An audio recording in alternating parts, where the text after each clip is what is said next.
नमस्कार। भारत माता की, भारत माता की।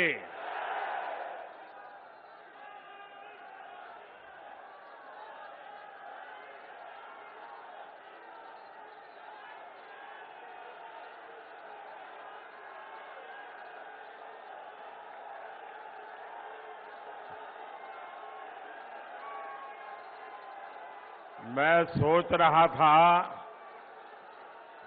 इतने दिनों से आप सब चुनाव अभियान में लगे हैं, लेकिन मैं देख रहा हूं आपकी ऊर्जा भी बढ़ रही है, उत्साह भी बढ़ रहा है।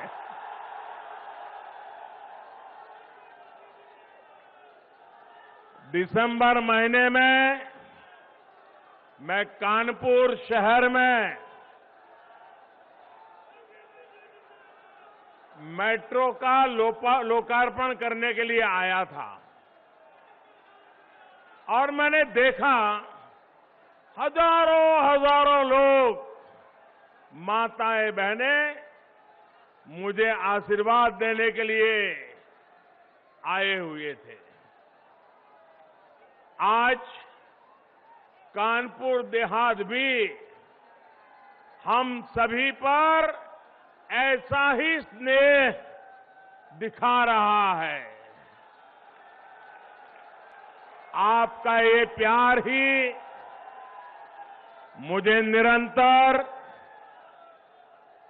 प्रेरित करता है कि आपके लिए दिन रात मेहनत करो, दिन रात आपके लिए मैं खुद को खपाता रहूं। साथियों, कानपुर देहात, बिठूर की इस पावन धरती में हमें गुरु परंपरा से लेकर आजादी तलक हर प्रकार का जीवन में एक ललक, एक जोम, एक कमिटमेंट हमें नजर आता है। आज हमारे साथ जालौन के भी लोग वर्चुअली जुड़े हुए हैं। हाथ से बने रंग बिरंगे कागजों के लिए प्रसिद्ध जालौन की धरती को भी मैं प्रणाम करता हूं। साथियों, मैं कानपुर देहात का एक और वजह से बहुत आभारी हूं। कानपुर देहात ने अपने सपूत को देश के सर्वोच्च पद पर भेजा है।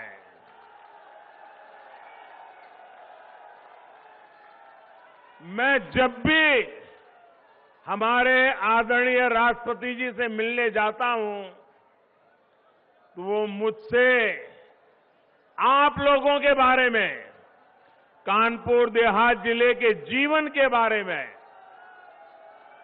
इतनी बातें बताते हैं, उनके दिल में आपके लिए जो प्यार है वो उनकी बातों में आसानी से समझ में आता है। साथियों,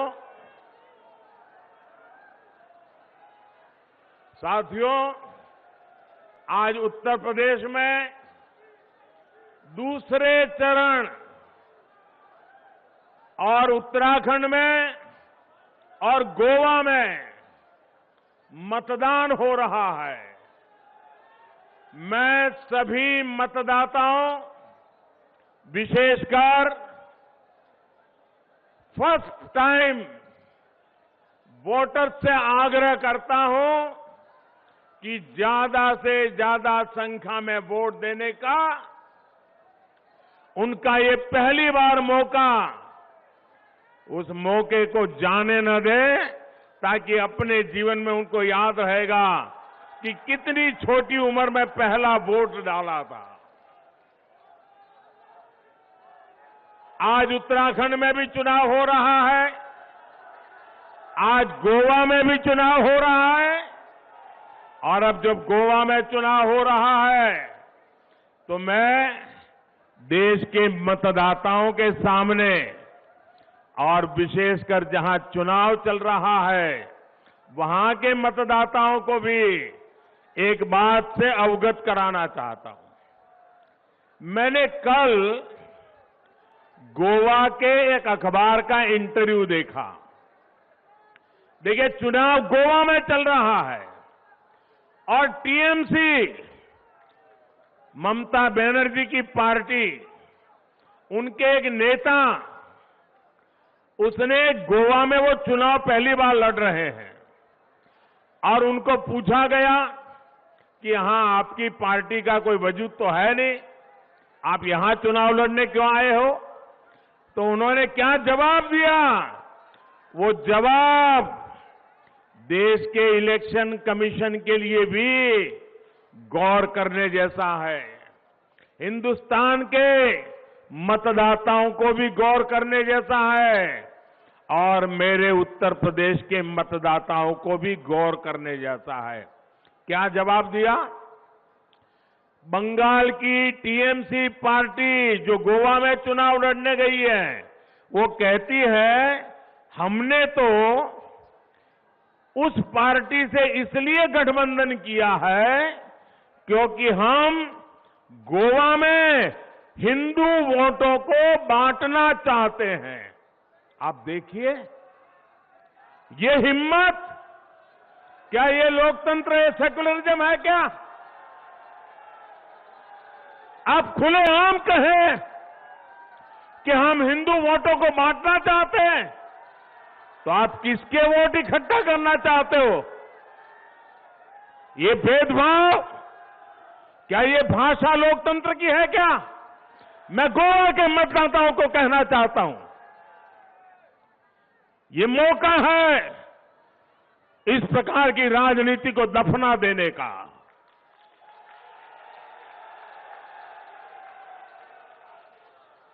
मेरे प्यारे साथियों, उत्तर प्रदेश में दूसरा चरण का जो ट्रेंड आया है, और पहले चरण की वोटिंग जो हुई है, इसने 4 बातें बहुत साफ कर दी है। पहला, भाजपा की सरकार, योगी जी की सरकार फिर से आ रही है, जोर शोर से आ रही है, गाजे बाजे के साथ आ रही है।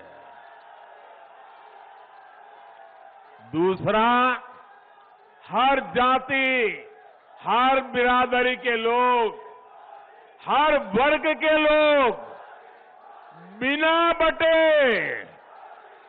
गांव और शहर बिना बटे, आज बिना किसी भ्रम में पड़े एकजुट होकर यूपी के तेज विकास के लिए वोटिंग करके पहले फेज में बीजेपी को बहुत आगे बढ़ा दिया है, और दूसरा फेज भी बढ़ रहा है। तीसरा, हमारी माताओं बहनों ने, हमारी बेटियां ने बीजेपी की जीत का झंडा खुद उठा लिया है। माताओं बहनों ने सुरक्षा के नाम पर सम्मानपूर्वक जो जिंदगी मिल रही है, उसके लिए माताओं बहनों ने बीजेपी को जिताने का झंडा उठा लिया है। चौथा, ये पहले 2 चरण के आधार पर मैं विश्वास से कह रहा हूं, चौथा, मेरी मुस्लिम बहनें चुपचाप बिना किसी शोर शराबे के मन बनाकर मोदी को आशीर्वाद देने के लिए घर से निकल रही है। हमारी मुस्लिम महिलाएं, हमारी मुस्लिम बहनें, बेटियां जानती हैं कि जो सुख दुख में काम आता है वो ही अपना होता है।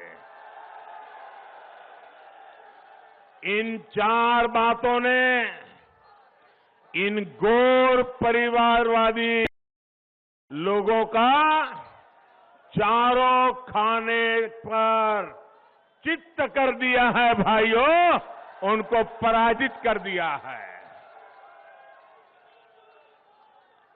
यूपी के लोगों ने इन्हें 2014 में हराया, 17 में फिर से हराया, 19 में फिर एक बार हराया और अब 22 में भी गौर परिवारवादी फिर से हारेंगे।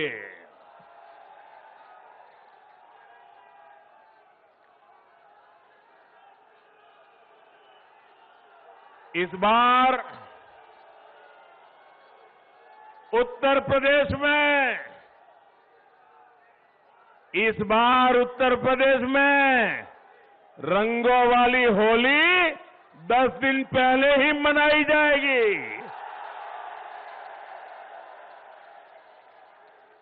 10 मार्च को ही जब चुनाव नतीजे आएंगे, धूमधाम से रंगों वाली होली शुरू हो जाएगी।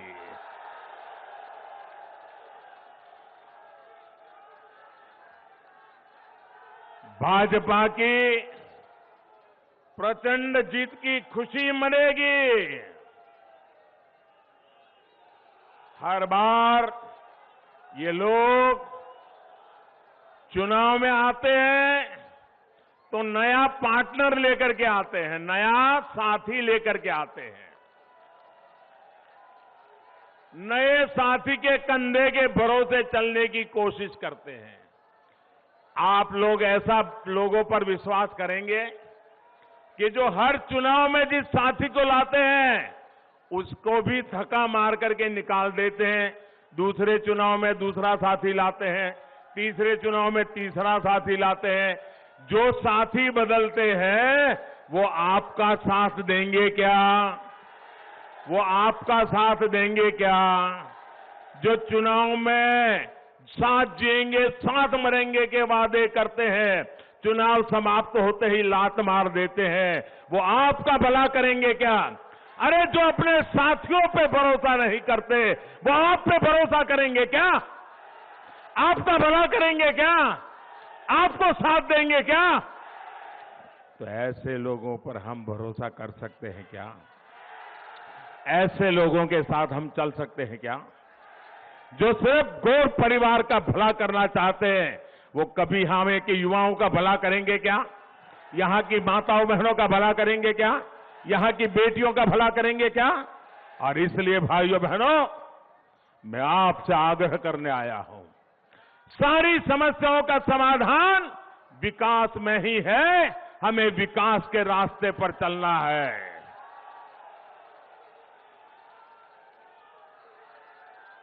मतदाताओं को गुमराह करते हैं और पराजय के बाद में हार का ठिकरा जिसको साथ में ले आए हैं ना, उसी पे गले पर मर देते हैं जी।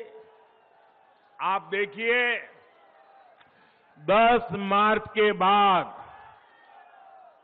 कैसे ये लोग अपने नए साथी को कोसना शुरू करेंगे, दोनों एक दूसरे को तू मैं करेंगे। साथियों, पहले की सरकारों ने यूपी के सामर्थ्य के साथ इंसाफ नहीं किया। इन लोगों ने यूपी को लूटा, दिन रात लूटा और यहां के लोगों को अपराधियों, दंगाइयों, माफियाओं के हवाले कर दिया। ऐसा हुआ था कि नहीं हुआ था? आप ऐसी मुसीबतें में जीते थे कि नहीं जीते थे? असुरक्षा थी कि नहीं थी? इन लोगों ने तरीका ऐसा बनाया था कि परिवार के हर सदस्य को इनकी राज करने का तरीका मालूम है ना आपको? ये गोर परिवारवादी जब राज करते थे तो परिवार के सदस्यों को अलग अलग इलाका बांट देते थे। भतीजा इस जिले में से रुपये कमाएगा, भांजा यहां से लूटेगा, बहन उस इलाके की मालिक, चाचा उस इलाके का मालिक। उन्होंने इलाके बांट दिए थे कि नहीं? लूटने के तरीके खोज लिए थे कि नहीं? लोगों का भला करने के लिए नहीं, लूट करने की व्यवस्था बनाई थी कि नहीं बनाई थी? वही आपका एरिया लूट लो। भाइयों बहनों, इन लोगों का बस चलता, इन लोगों का बस चलता तो कानपुर और कानपुर की तरह ही यूपी के और शहरों में एक एक मोहल्ला माफियागंज के नाम से बना देंगे। क्या हर शहर में माफियागंज मोहल्ला चाहिए क्या? हर नगर में माफियागंज मोहल्ला चाहिए क्या? ये माफियाओं से मुक्ति चाहिए कि नहीं चाहिए? याद करिए, पहले किस तरह गरीब के, मध्यम वर्ग के, व्यापारी कारोबारी के घरों पर, जमीनों पर अवैध कब्जा हो जाता था। योगी जी की सरकार ने इन भू माफियाओं पर ऐसी शक्ति दिखाई कि उनकी माफियागिरी आखिरी सांसें गिन रही है। उनकी माफियागिरी आखिरी सांसें गिर रही है।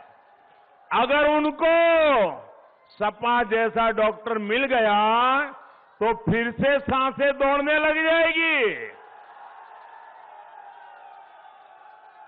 अब ये परिवारवादी इन माफियाओं को नई ताकत देने का बहाना ढूंढ रहे हैं, इसलिए उनको सरकार चाहिए। आपने देखा कि बीते कुछ दिनों में कितने ही वीडियो निकले हैं। आपने देखा होगा वीडियो, इनके गुंडों ने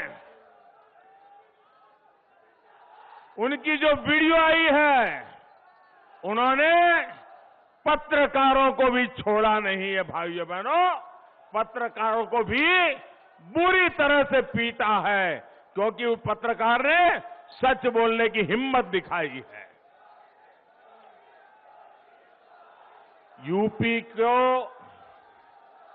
के लोगों को इनसे सतर्क रहना है। इन लोगों का सरकार भी लौटने नहीं देनी है। भाइयों और बहनों, गरीब का कल्याण, उसका सशक्तिकरण भाजपा की सर्वोच्च प्राथमिकता है। आप याद करिए, 2017 से पहले जब इन गौर परिवारवादियों की सरकारें थी, तब आए दिन यूपी में राशन घोटाले की खबरें आती थी कि नहीं आती थी? राशन घोटाला होता था कि नहीं होता था? गरीब का राशन मार लिया जाता था कि नहीं मार लिया जाता? इन लोगों ने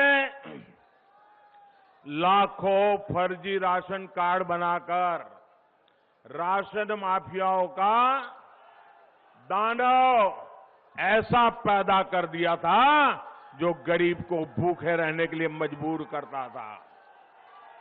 डबल इंजन की सरकार ने फर्जी राशन कार्डों के इस खेल को खत्म कर दिया। आज यूपी के करोड़ों नागरिकों को मुफ्त राशन का डबल बेनिफिट मिल रहा है, पूरा बेनिफिट मिल रहा है। यही कारण है कि 100 साल के बाद इतने बड़े संकट में, इतनी बड़ी दुनिया की महामारी, दुनिया की इतनी बड़ी बीमारी में भी गरीब का चूल्हा जलता रहा है भाई। और मेरी माताओं बहनों, संकट अगर आ भी गए हैं, ये मोदी है, मेरी गरीब मां बहन का चूल्हा कभी बुझने नहीं देगा। One nation one ration card योजना भी मदद कर रही है। अगर यूपी का कोई परिवार किसी दूसरे राज्य में जाए, अगर वो उत्तर प्रदेश से मानो गुजरात चला गया, महाराष्ट्र चला गया, कर्नाटक चला गया, पंजाब चला गया, तो उसको अब उसके राशन कार्ड भले यूपी का होगा, उसको पंजाब में भी राशन मिलेगा, महाराष्ट्र में भी राशन मिलेगा, मुंबई में भी राशन। एक राज्य से दूसरे राज्य कोई जाएगा, गरीब आदमी भूखा नहीं मरेगा। भाई और बहनों, डबल इंजन की सरकार का काम कैसा होता है? एक गरीबों को पक्के आवास की योजना में भी दिखता है। पहले की सरकार ने पूरे कार्यकाल में गरीबों के लिए घर बनाने में कितनी उदासीनता रखी। मुझे बताइए, भारत सरकार पैसे भेजे, गरीब को घर चाहिए, मोदी घर बनाना चाहता है, लेकिन 2014 में यहां ऐसी सरकार थी, वो गरीबों के लिए घर बनाने के लिए तैयार नहीं थी। ये योगी जी की सरकार बनने के बाद काम हुआ और मुझे खुशी है, हमने जो पैसा दिल्ली से भेजा, पाई पाई का उपयोग हुआ और उत्तर प्रदेश में 34 लाख, आंकड़ा सुन लीजिए भैया, 34 लाख पक्के घर गरीबों को बना करके दिए गए। 34 लाख। कितने कितने भैया, कितने? 34 लाख। और आज एक घर की कीमत होती है कितनी भाई? लाखों में होती है कि नहीं होती है? इसका मतलब उत्तर प्रदेश में 34 लाख गरीब जो उनको घर मिला, वो लखपति हुए कि नहीं हुए? मोदी ने आकर के 34 लाख गरीबों को लखपति बनाया कि नहीं बनाया? योगी जी ने लखपति बनाया कि नहीं बनाया? और इसमें भी 13 लाख घर हमारे दलित भाई बहनों को मिले हैं। भाइयों, कोई भेदभाव नहीं। भाइयों और बहनों, गौर परिवारवादियों ने उत्तर प्रदेश की महिलाओं की कभी इज्जत नहीं की, कभी उनका दुख दर्द नहीं समझा। किसी भी मजहब की महिलाएं हो, किसी भी पंथ की बेटियां हो, हमारी सरकार बिना भेदभाव उनके हितों की रक्षा में जुटी है। जन धन बैंक खाते खुले, सबसे ज्यादा लाभ बेटियों को हुआ। मुद्रा योजना हो, सबसे अधिक लोन बेटियों को मिले। स्वयं सहायता समूहों के बिना गारंटी ज्यादा पैसा देना हो, सबसे अधिक लाभ हमारी मां, बहन, बेटियों को मिला। नल से जल हो, बेटियों की सुविधा सबसे अधिक बढ़ी। घर घर शौचालय बने, इज्जत घर बने, तो बहनों बेटियों को अपमान से, पीड़ा से मुक्ति दिलाने का काम भी मोदी और योगी सरकार ने किया।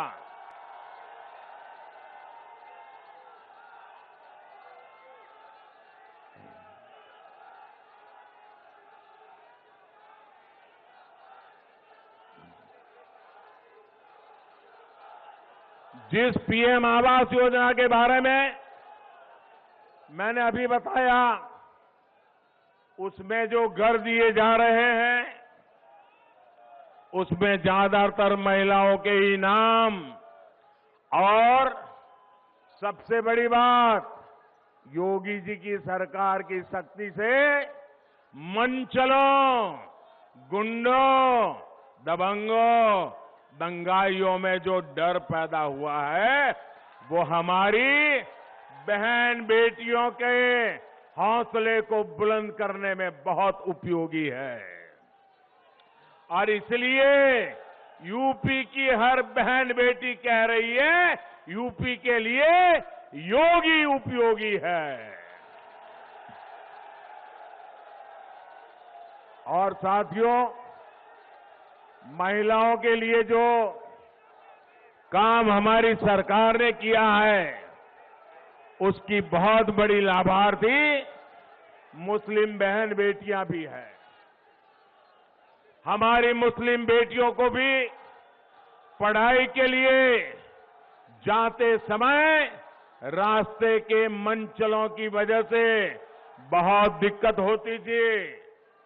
जब यूपी में अपराधी कंट्रोल में आए, तो इसका लाभ मुस्लिम बहन बेटियों को भी मिला।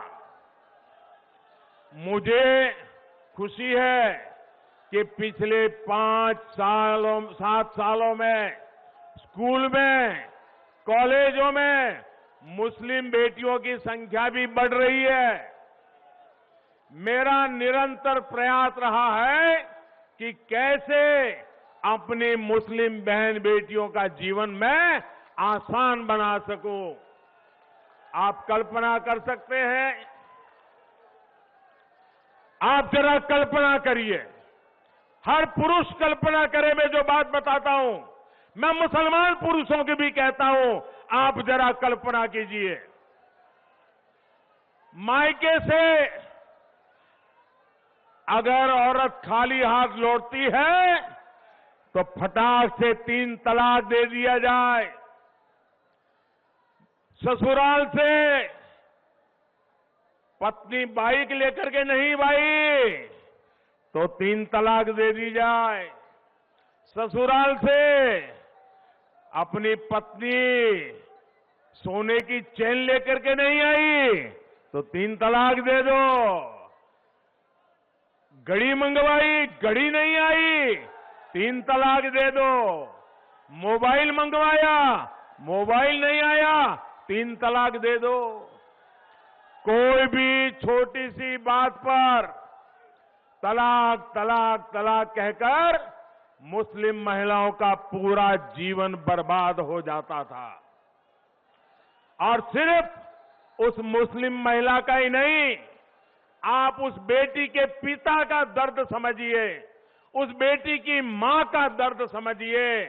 जब बेटी वापस चली आए, तो उसके मन पर कितनी गुजरती होगी।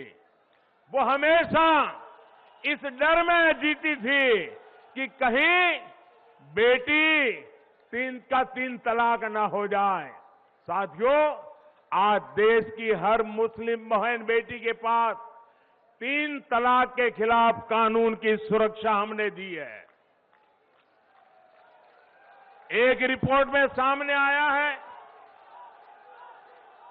3 तलाक का कानून बनने के बाद यूपी की हजारों बेटियों का घर टूटने से बचा है, तबाह होने से बचा है। मेरी बहन बेटियां बच गई है और उनके मायके वाले भी बच गए हैं।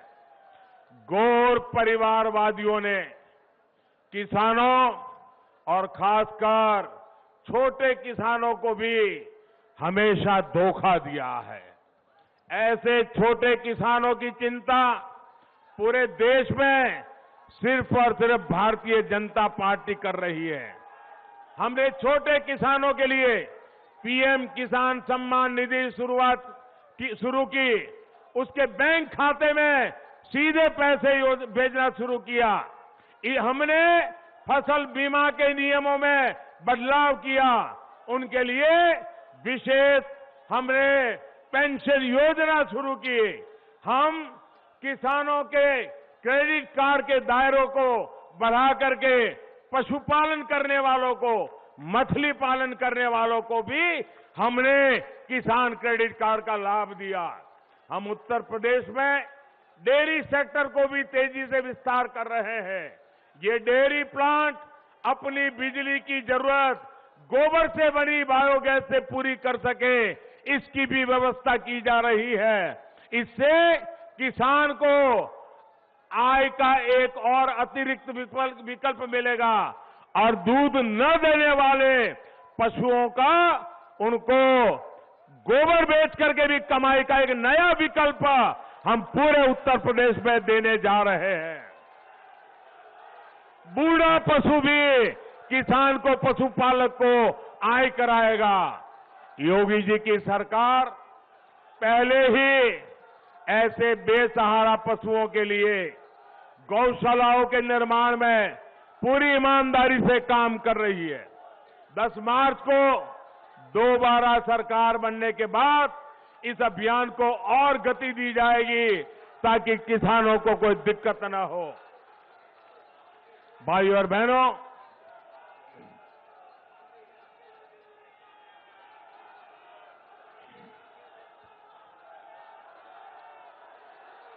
गन्ना किसानों के हितों को ध्यान में रखते हुए हमारी सरकार